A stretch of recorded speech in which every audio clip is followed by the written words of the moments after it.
You know that quiet moment when you're sitting with your morning coffee and the house feels a little too still? Or when you catch yourself watching the clock, wondering how it got to be 3 p.m. without a single conversation? If that rings true, you're not alone. In fact, studies show nearly half of us over 60 feel loneliness creeping in more often than we'd like. But here's what I've learned after talking to hundreds of wise souls like you. Loneliness isn't a life sentence. It's a signal, a nudge to rebuild connections that light up our golden years. Today, I'll walk you through a practical 5-step plan to transform isolation into meaningful relationships. And we're starting right now with your first 2 powerful steps. Let me share a story about my friend Martha. After her husband passed, she spent months declining invitations, convinced nobody wanted the widow bringing down the mood. One rainy Tuesday, she finally dragged herself to a watercolor class at her local senior center. Fast forward 6 months, Martha's not just painting. She's planning gallery shows with 3 new friends who celebrate her birthday like it's a national holiday. Her secret? She started with what I call Step 1. Discover your tribe headquarters. Senior centers aren't what they used to be. Forget bingo stereotypes. Today's centers are buzzing with Tai Chi in the mornings, podcast clubs after lunch, and even tech workshops where you'll learn to Zoom with your grandkids. The magic? They're designed for us, with comfortable chairs, hearing loop systems, and people who genuinely want to connect. Finding them is easier than you think. Grab your phone and search your town senior center activities. Not tech savvy? Try this. Next grocery run. Ask the cashier or librarian. They always know the community pulse. Or call your local area agency on aging. Just dial 211. When you walk in, don't feel pressured to join everything. Do what Martha did. Attend one coffee social with 0 expectations. Just sit, sip, and smile. You'll be amazed how many Marthas are waiting to meet you. Now, what if groups feel overwhelming? That brings us to Step 2. Turn passions into passports. Your hobbies? They're golden tickets to connection. Take my neighbor Ben, a lifelong birdwatcher who felt awkward in crowds. He started posting photos in a Feathered Friends Over 60 Facebook group. Within weeks, he was leading local sunrise walks for 8 fellow enthusiasts. Your version might be: love gardening? Volunteer at a community garden. Dirt is a great conversation starter. Enjoy cooking? Swap recipes at a library cooking demo bonus. Free samples. Read mysteries? Start an armchair detective club where you dissect clues via email. The key here is leverage what already brings you joy. You're not forcing small talk. You're bonding over shared passions. I recently met a Vietnam vet in Boise who reconnected with his high school love through a vintage car restoration group. 50 years later, they're touring Route 66. That's the power of starting with what makes your heart light up. Now, I can almost hear some of you thinking, but what if I try and nobody engages? Let's address that head on. Janine from Tampa felt the same until she tried the 5-minute miracle. At her knitting group, she simply asked one person, "What's the project you're proudest of?" That question sparked a 2-hour chat about her new friend's granddaughter's wedding shawl. People want to share their stories. They're just waiting for an invitation. Start small.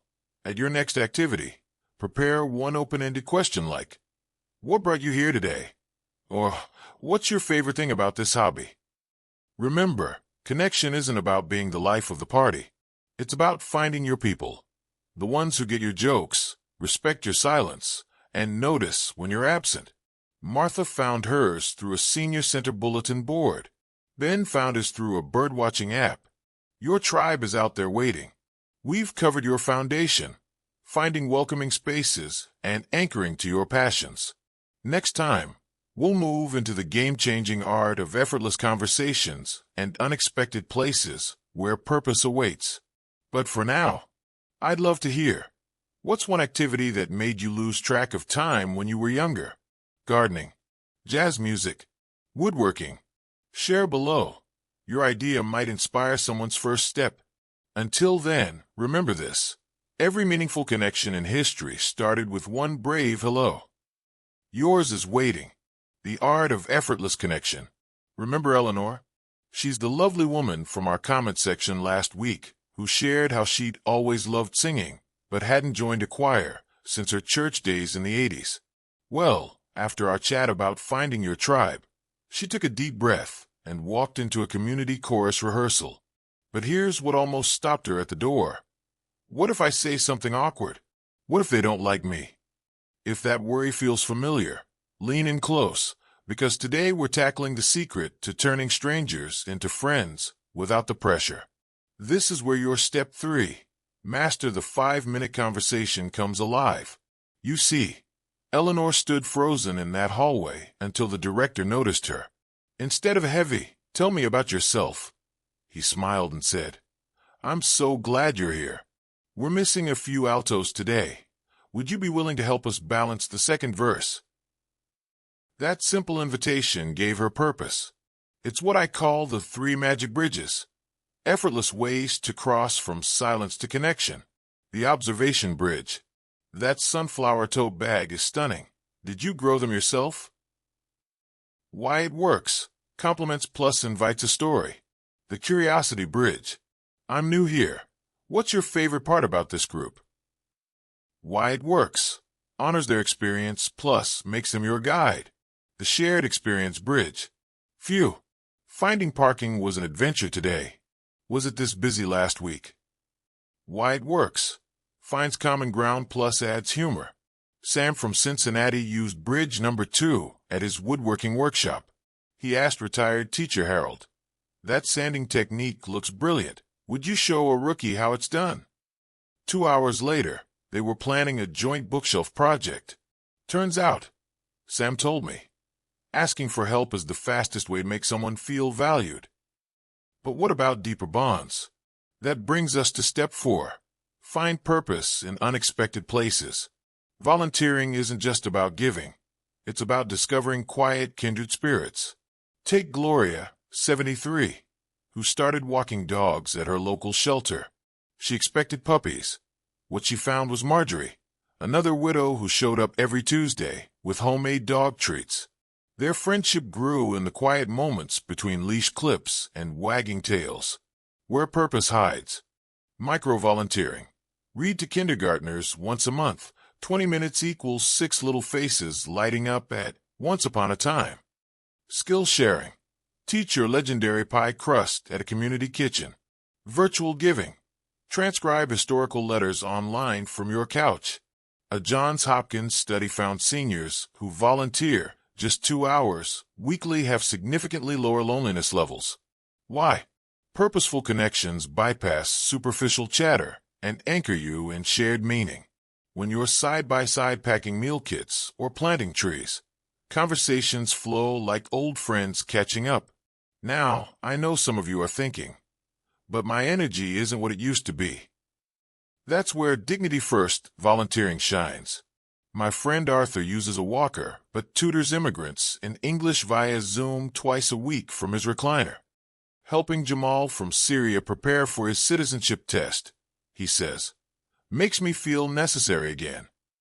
Your wisdom is someone else's superpower. Don't underestimate that. But let's address the elephant in the room, rejection. What if you extend an olive branch and it's not taken? Here's the truth Linda, 68, learned. Not every hello needs to become a lifelong friendship, and that's okay. After her husband died, she'd force herself to chat with one new person weekly. Some conversations fizzled naturally. Others, like the woman she met while birdwatching, who texted her photos of robins every spring, priceless. Your resilience toolkit, the 1-minute rule. Commit to 60 seconds of small talk. A smile plus beautiful weather for ducks counts. The 3-try grace period. Give a group 3 visits before deciding if it fits. The low-risk invite. I'm grabbing tea after this. Would you like to join? Feels safer than come to my house for dinner. Remember Eleanor from a choir?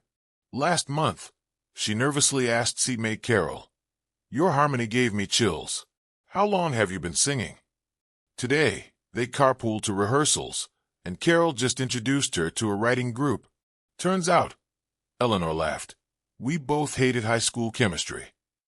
Which leads us perfectly to our final step next time. The quiet revolution of small circles.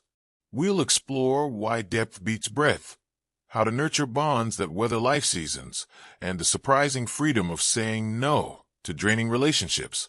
Until then, I'd love to know, what's one skill or passion you could share with others? Baking? Storytelling? Fixing radios? Your comment might spark someone's courage to ask, could you teach me? Keep your heart open, your expectations gentle, and remember, every good morning to a stranger is practice for finding your people. You've got this. Nurturing your inner circle. You know what I've noticed about the happiest seniors in my life?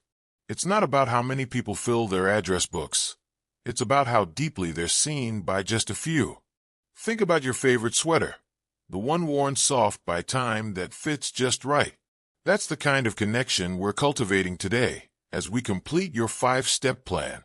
Forget exhausting social marathons. Step 5. Protect your peace with purposeful boundaries is where quiet confidence blooms. Remember Marjorie from the animal shelter? She taught me this lesson beautifully. After months of bonding with Gloria over rescue greyhounds, Marjorie found herself dreading Thursdays. Why? Her well-meaning neighbor Linda would pop by unannounced for hours-long visits, draining Marjorie's energy. One afternoon, as Linda launched into her third complaint about the homeowners association, Marjorie gently said, I treasure our chats, but Thursdays are my quiet days to recharge. Could we plan for Tuesday mornings instead? The result? Linda respected her request, and their conversations grew more meaningful because Marjorie showed up fully present. This isn't selfishness, it's stewardship. Your emotional energy is precious currency after 60. Think of it like tending a garden. You wouldn't let weeds choke your roses. 3 signs it's time to gently prune. The dread factor. Your stomach knots when you see their caller ID. The energy black hole.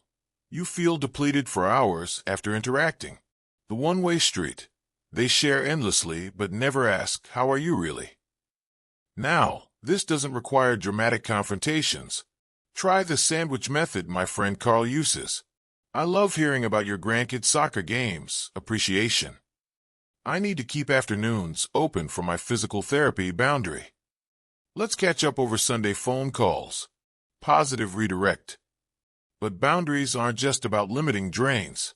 They create space for nourishing rituals. Look at Ben and Harold, our woodworking duo.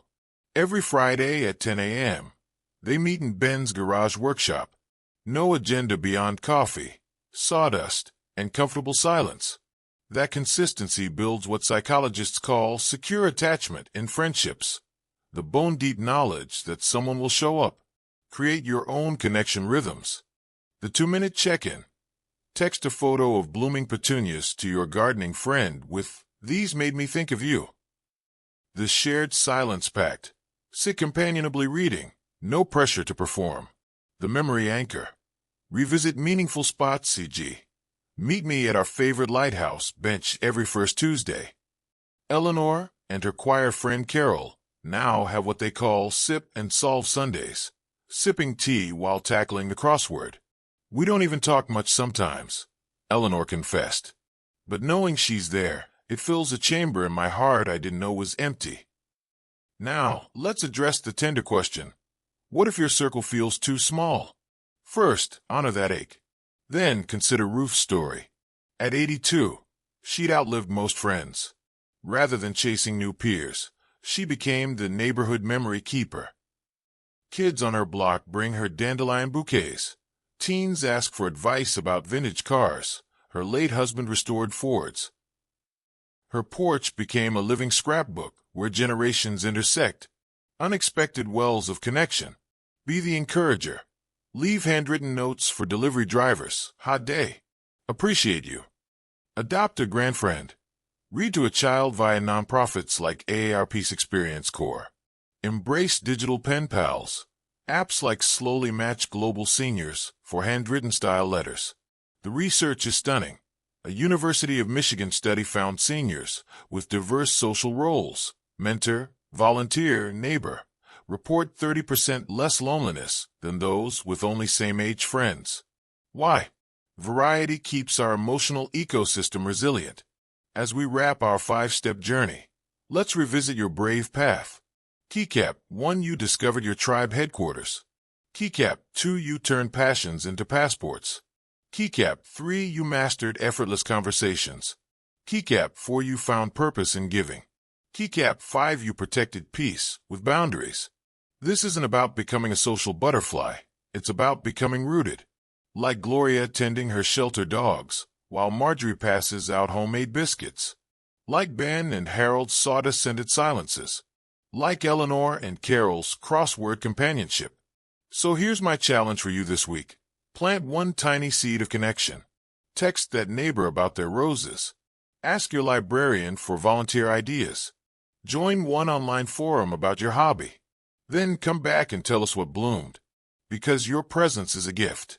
Not despite your age, but because of it. Your laughter lines hold wisdom. Your quiet understanding heals. Your stories stitch meaning into our collective tapestry. So go on, water your connections. Prune what drains you. And watch how your world transforms, one brave, gentle hello at a time. If this series spoke to your heart, pay it forward. Share with a friend who needs this hope.